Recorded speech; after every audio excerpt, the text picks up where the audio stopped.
floor cleaning mechanism. Also we use a floor dryer at the back portion. So these are the remote. So let's see how this project works. So these are the various switches attached to this remote. Floor dryer is on, as you see.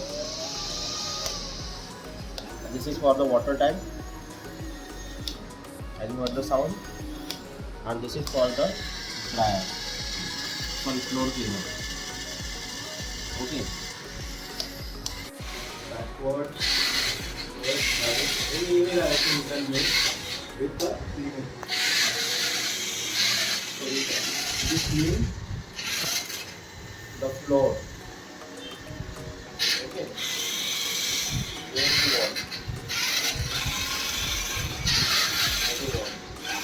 In this way, floor cleaning robot. In this way, the floor cleaning robot with solar power functions.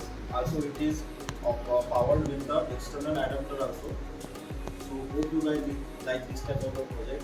Thanks for watching. Please like and subscribe us.